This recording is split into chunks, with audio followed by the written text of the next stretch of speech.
What's up, everybody? It's Alex from Heavy New York. We are outside the Gramercy Theater, and today we are here with Tuomas of Wolfheart. Thank you so much for your time. No problem. Yeah. My pleasure. Yet last day of the tour, and you're ending things on a high note, aside from the missing tire. Yeah, I hope. I know it didn't start too well during the morning since we lost the one tire of the trailer. Apparently, it didn't affect the driving, so we got here almost in time. So Do you know where you lost the tire? nobody knows. It was there in the morning, stop around 6 o'clock in the morning, and when we came here, so it's somewhere between. At least it didn't happen in the Lincoln Tunnel. Yeah, and luckily, actually the wheels just exploded, so it didn't come off completely. So probably there's no danger. But if it would have been a bus tire, Yeah. then we would have been fucked up. That would have been a problem. But it's so great to have you here. Your latest record is Constellation of the Black Light. And how was the making of the record and everything? Easy and extremely difficult at the same time. The song writing was really easy. It happens the same way like always. It just comes along on its own. And we thought the recording's gonna be really easy also, but I think we gathered all the bad karma of all the members individually for that session because everybody had insane amount of setbacks in personal life with work or losing a family member, stuff like that really affects on the work also.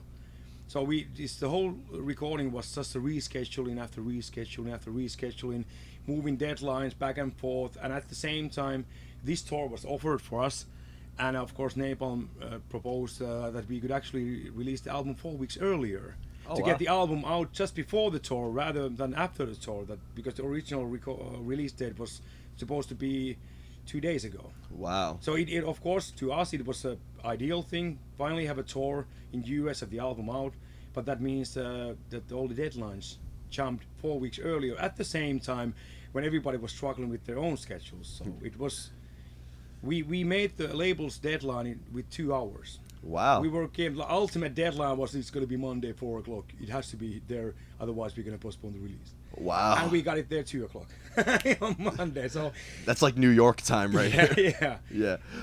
Because you mentioned that there was a lot of personal stuff happening, did that influence the sound of the record at all? They've always said that darkness is always the best, or pain is the best paintbrush. It's in when you are writing music, not when you are recording music. Recording, you want to just get things done, and it's more like following a protocol than being an artist. Yeah. So it didn't help at all. But I think and I can of course say that it affected on the sound directly, but it made us work even harder because more you face the obstacles, the more you want to make sure that the result is going to be good. So it made us turn more stones over to get the best sound and make sure that after all this extra work, it has to be the best album so far. So at least it gave us a lot of boost to get it done. That's good that you were kind of able to use it as a fuel, but I can imagine the recording process I heard is the most painful because it's not even just about the art anymore. It is about like the deadline and everything like that. Was there a preconceived idea or a preconceived concept behind Constellation of the Black Light, or was it all just kind of like improvising and seeing how things turn out? I always write the music first, so there's like the actual story of the album that comes with the album title, and the lyrics comes only when I'm at the studio. Okay. So I build the musical side, and I'm a little bit too old school for this time because I need to have the opening song, I need to have the final song. I make this whole package, and I don't really like that much that people can actually just pick the songs they like from Spotify. They don't go the album like they used to like. Yeah. And but the music is always a different story than the lyrics. I always make the album first, fully, almost. It has to be partly at least recorded already, like final recordings, when I start writing the lyrics. So lyrics comes at the studio. So not improvised. Like I just don't go there and shout something that comes into my mind. But I need to hear the music quite ready to get the mood of the music and then build the lyrics on the album. Okay, so it's fair to say you can't even think of like a lyrical concept without having some music to support it. I tried it a few times, just trying to write something before, because to me it's really easy. It goes really naturally that way. But for if like our bass player does some of the backing vocals, he doesn't like. When he comes to studio and I come up with the lyrics while he's there, no preparation, no training, no nothing. Like I just like to sing this now.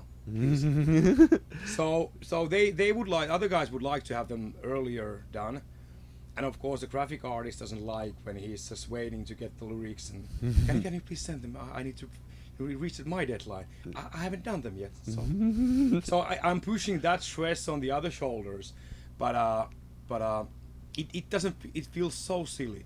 It's just words on a paper. There's no connection to anything if there's the music Yeah. missing. So I need to have the music there. Yeah. Well, it makes sense because who cares what the meaning of the lyrics are if the music isn't Yeah, there? because the lyrics is for the music. So Yeah, you gotta like, because sometimes they're so conceptually driven that they put the music second and the record Yeah. sounds like shit.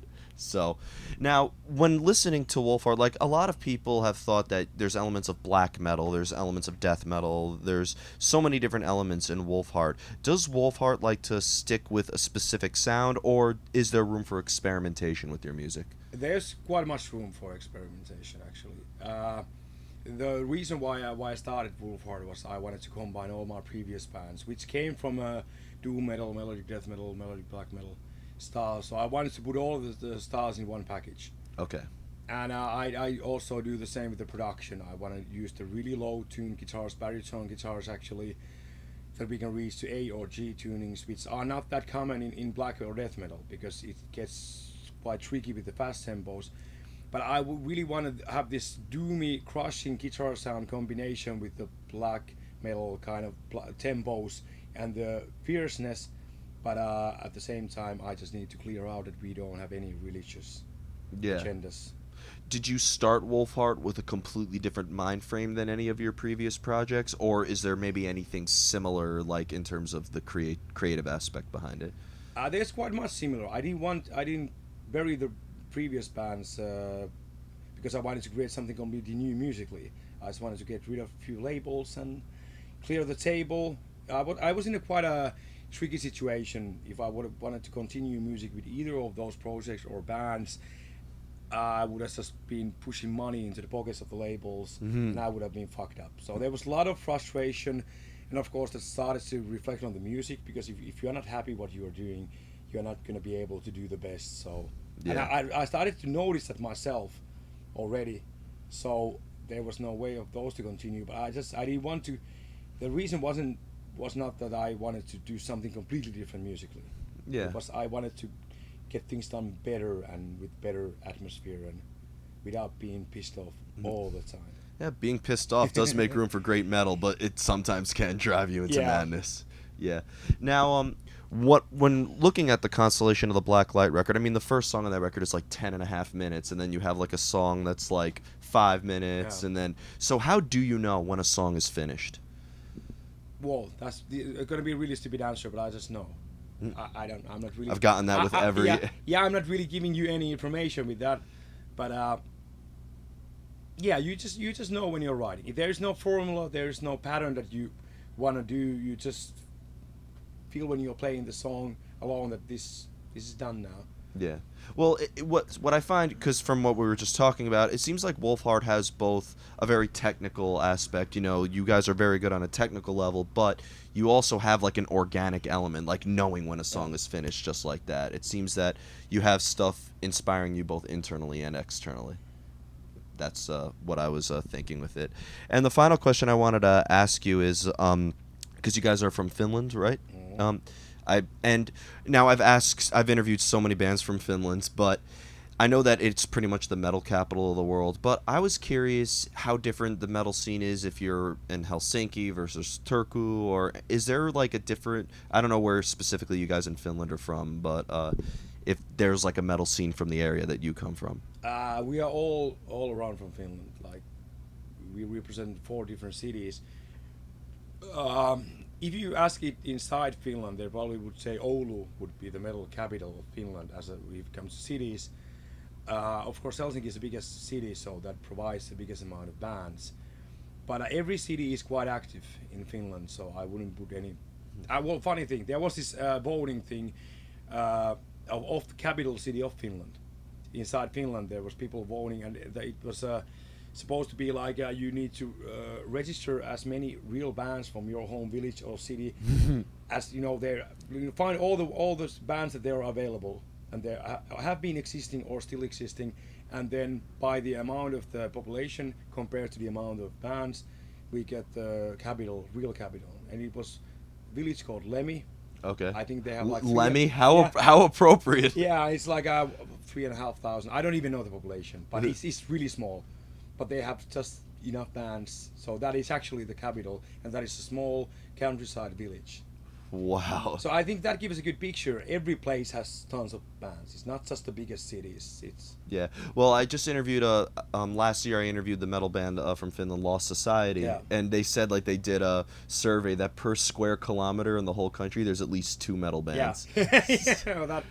that sounds fitting. Yeah. Yeah, and what I've noticed about Finland metal, it's very diverse. There's bands like Wolfheart and Children of Bodom, but then there's Nightwish, and then there's Him. But what I've noticed in America is that if your band is from Europe, it doesn't matter if you're death metal or if you're hard rock, it's instantly put on a pedestal here. Yeah. I was always curious to why that is. Like, oh, your band is from Europe? Doesn't matter if it sounds like Nickelback. If it's from Europe. Yeah. Well, I think there's some. It's kind of exotic because it's a different continent completely. Yeah. But at least, how would I say it without being blunt towards different areas in Europe? Well, I value Scandinavian metal a lot higher than Central European, for example. Okay. Because I hear the style differences quite well. So I am actually a little bit surprised that, if something is European, it's automatically look up to, because there's also a lot of shitty music. There's shitty music everywhere. Yeah. Shitty music everywhere. Oh, the lights just Yeah, went. you saw the tire, so we have some electrical Don't worry. issues also. That's what the beauty of film editing is. But there we go. Yeah. That was great. That actually added to the mood. This is definitely a black metal show Yeah. tonight. So before we go, I'd like to thank you so much for your time. Just before we go, you said before we started rolling that we could be expecting to see Wolfheart in the Yeah. States a little bit more. Yeah. Is there anything else you would like to promote for the Constellation of the Black Light record cycle that you're allowed to talk about? Well, I'm not allowed to talk about anything I would like to talk about of the future plans, but we're gonna be back. We're gonna. Not that many months. Okay. So Awesome. It'll be great to see you again. yes. Everybody, we are here with Wolfheart. Be sure to pick up Constellation of the Black Light on Napalm Records. Catch them on their up-and-coming tour, which they will announce very shortly. And we'll see you next time on Heavy New York, everybody.